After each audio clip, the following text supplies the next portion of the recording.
help people who face the threat of violence every day. How can you stop the cycle of violence that seems to feed on itself? Our colleague Philip Palmer introduces us to the man behind Second Call, a community-based organization using a different approach to save lives.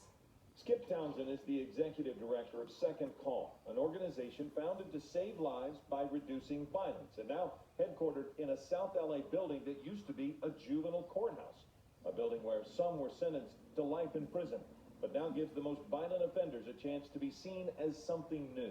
We don't deal with at-risk youth. We deal with the proven risk. We know what they're going to do if we don't intervene.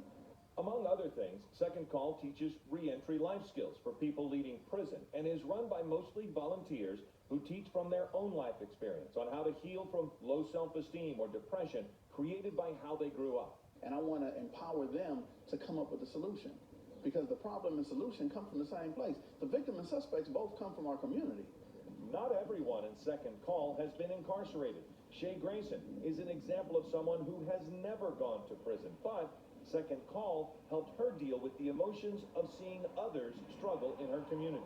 Although I wasn't behind bars for many, many years, seeing my people I love and care about go through that, and people don't think about that, the families, it really, really, really affects us. Healing comes with work, and initially, Second Call focused on getting participants jobs, but over time, the focus shifted to provide careers instead. Hundreds of people from Second Call have become union workers and supervisors. We put them in a position of power, so when they became in the union, now they have a 3, 4, or 5-year apprenticeship program where when they journey out, they can take that anywhere in the world. They can be a carpenter, electrician, iron worker, no matter where they go. Second Call has honestly really provided me a way to get used to being in this environment. So this is a male-dominated environment that I work in, and I am not a male. I'm actually a girly girl. I get my nails done, and I get to be here and thrive because of Second Call. Second Call is a way of life. It's not a program. See, programs start and end, you get the certificate, you graduate, and you go on. You know, Second Call is continuous. Mark Bowden says at 62, he might be the oldest union apprentice ever. His first union job, along with Shay, is working at SoFi Stadium. Second Call helped him get there because even though he spent 40 years in prison, being in a room with successful people was inspiring as he learned from others who had overcome similar struggles. Although I'm a midget, I'm sitting in the presence of giants.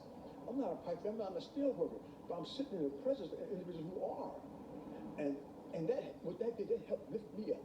That helped bring me up to the point where, hey, I want to be a giant too. Helping people become giants and see a bright future thanks to Second Call. Philip Palmer, ABC 7 Eyewitness News.